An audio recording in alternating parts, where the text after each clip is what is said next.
Today, we have to discuss about the topic is squamous cell carcinoma in epithelial tumor. Before going to the topic, we need some more basics, which means what is squamous cells? The squamous cells are nothing but it is present in the epithelial cells. This is the epithelial cells. This epithelial layer, sorry, not the epithelial cells, epithelial layer. This epithelial layer having basal cell. These basal cell can differentiated into squamous cell. In this squamous cells, in this squamous cell layer, having that uncontrolled proliferation result squamous cell carcinoma. The uncontrolled proliferation cells are arranged in nest in the connective tissue or in the epithelial layer. As a result, these uncontrolled proliferation cells are arranged in nest. These cells having individual keratinization. Once again repeat it. There is a formation of uncontrolled proliferation cells are arranged in nest. In this nest get keratinized. That is called as the keratin pales. The keratin pales will be seen in this epithelial layer and connective tissue area. We go to the topic squamous cell carcinoma. The squamous cell carcinoma is defined as malignant epithelial cells, which means these cells can metastasize into other part of the area and exhibiting squamous differentiation. Uncontrolled proliferation is present in the epithelial layer. As a result, squamous differentiation having leads to formation of keratin pale, and there is the gap between two cells having intercellular bridges. In between the two cells, there is a formation of intercellular bridges will be seen. It is also known as epidermoid carcinoma and epithelioma. It is the most common malignant neoplasm of oral cavity. The etiology is tobacco smoking and chewing, and chronic alcohol consumption and human papilloma virus. The weak associations such as chronic irritation from ill-fitting dentures and submucosal fibrosis, poor oral hygiene, nutritional deficiencies such as vitamin A, C, E. These vitamins play an important role in maintaining the collagens.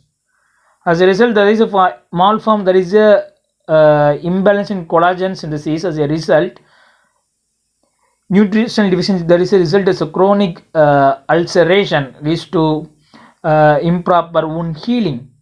So leads to formation of squamous cell carcinoma. And exposure to sunlight, especially the lower lip, and exposure to radiation such as UV light, and HIV patient and patient who have immunocompromised, which means those patients receive immunosuppressive drug or recently doing that transplant like kidney transplant, etc.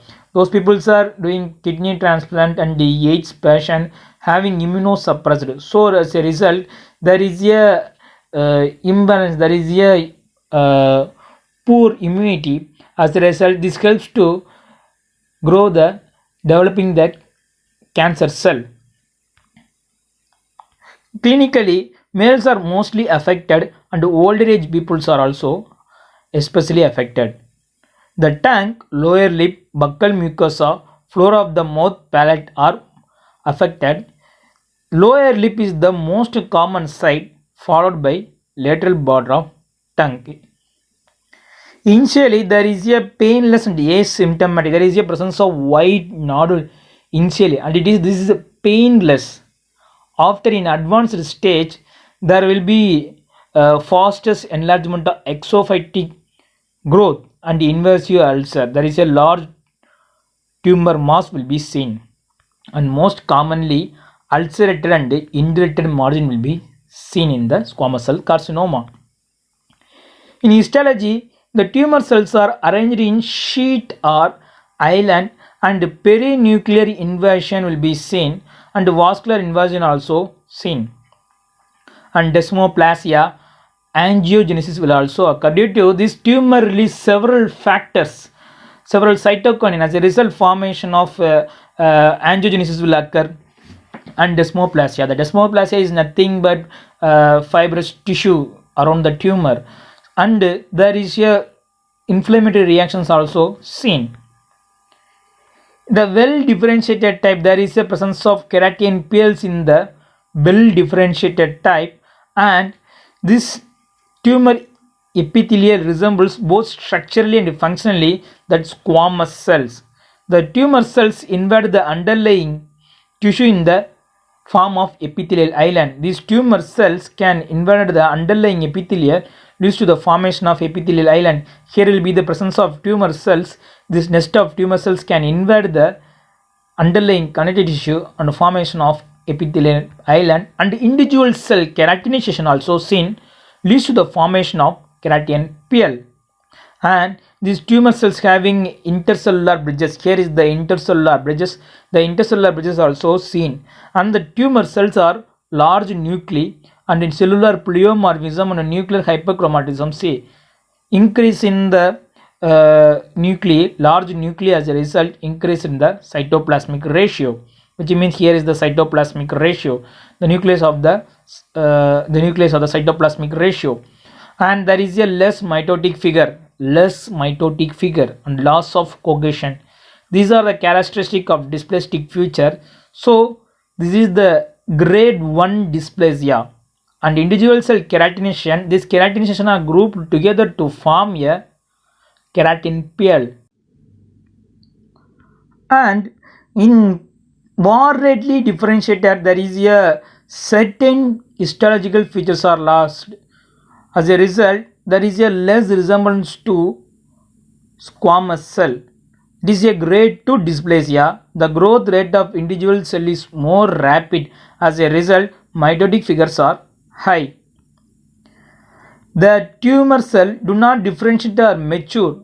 Some tumor cells do not differentiate or mature because of there is a rapid growth. So the tumor cells can't differentiate or mature. As a result, there is a little number of keratin will be seen. In poorly differentiated, this is grade 3 and grade 4 dysplasia. In grade 3 and grade 4 dysplasia, as a result, the tumor cell produce no keratin and loss of normal architectural pattern, because there is a uncontrolled division of the cells, and there is a no time to maturation of the squamous cells, which means there is a no time to mature. There is an uncontrolled growth. So very immature and primitive looking cell, very difficult to recognize as squamous epithelial cell, and mitotic division is extremely high. These cells can metastasis to submaxillary, superficial and deep cervical lymph nodes. The treatment is both surgery and X-ray radiation and chemotherapy is required. Thank you.